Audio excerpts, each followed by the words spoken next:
This is how it feels to be in a room with advocates. I've been a grassroots advocate for 10 years, and I see in my day job that there's a lot of band-aids put on situations. Wounds are being covered, they're not being healed, there's no healing in this. Where I work is great. But if institutions don't start to advocate for systemic change, I don't really see how they can say that they care about things like housing, unsheltered people, climate, things like that. First of all, I think that the only reason why we exist is because there has been gaps left by our system. So the gaps were created on purpose. Those gaps were, because our system has been designed, just like we talked about in that first panel, with a pretty specific reason in mind. And it's working perfectly well up till this point. So social service agencies, not-for-profit agencies, have been filling the gaps that those programs in that system has been leaving behind. I get to be in a lot of different spaces with a lot of different people, which is a good time. And at the same time, it's often, I go home with the reflection of like, we all carry this because we can't all carry every problem, right? We can't all carry every single problem or we'll burn ourselves out. And at the same time, I see a lot of distance and dissonance. There's people doing that work. Oh, there's a housing crisis? Oh, yeah, there's people doing that work. Sexual harm and domestic violence is a problem, it's an epidemic. Yeah, there's people doing that work. There's people looking out for people who are, marginalized and vulnerable.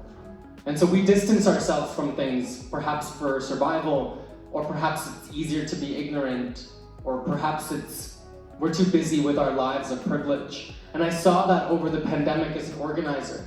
When we were deep in the pandemic, there was like this solidarity in the air and the soil. We're all in this together.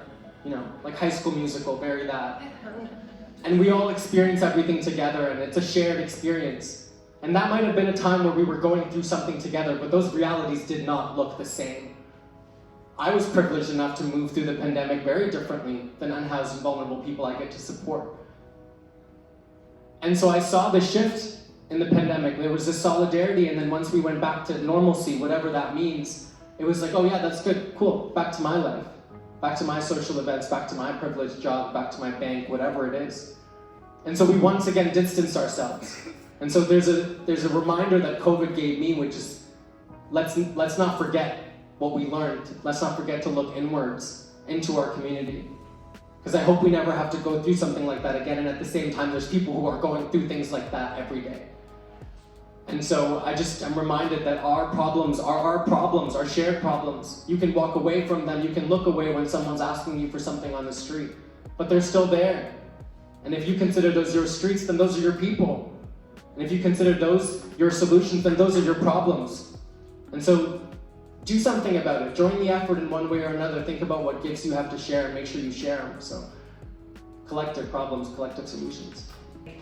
I'm way closer, you're all way closer to being homeless than you are to being a billionaire. So, we have to put focus in our community. And I think really that's the way to do it. Like if you can fight the state and hold the state back, then that's, always advantageous. People thank me for my work. It's not something I do as a hobby. It's really not. It's something I do for survival. And my survival means nothing if it's not collective survival. We don't live alone. We live in a matrix of other people. And so that's one of those things, like, do not, as Kamal said, you're not distanced from them. Nobody's distanced from them. People who think they can distance themselves from their collective problems they're wrong, to be very polite. There is nowhere to hide from our collective problems, and if you think that you're safe now, it's not going to be true long term. There's a lot of stuff coming down the road because people did not stand up sooner. 30 years ago, 10 years ago, it doesn't really matter when. And we don't bear responsibility. We don't have to have guilt about not having stood up sooner, but we bear responsibility going forward. It's always about going forward and moving forward because there's still lots of time to change things every day in a way that's important. And I think the problem also with institutions is that they're supposed to be a monolith. They're institutions for a reason. They're the unmovable, solid, certain thing. And we like certainty, but we are moving into a period of vast uncertainty. Ecologically, civilizationally, there is no way that we can stay the same. Whatever comes next is going to change us. We have the option to choose that change, but only if we all do it together, and we have to do it every day in our communities. Because we silenced people years ago.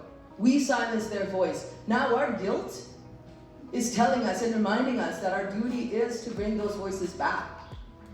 So now we have to create all these programs, make ourselves feel better that we're including voices of people lived experience.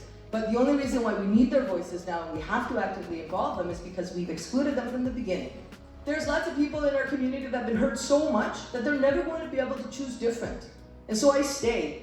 And we're gonna love those people just as they are. They don't need to change, they don't make a difference. We don't need to fix or cure anything. We love them just as you are. And so I stay. I stay because nobody has to change or do anything different for me to continue to do this work.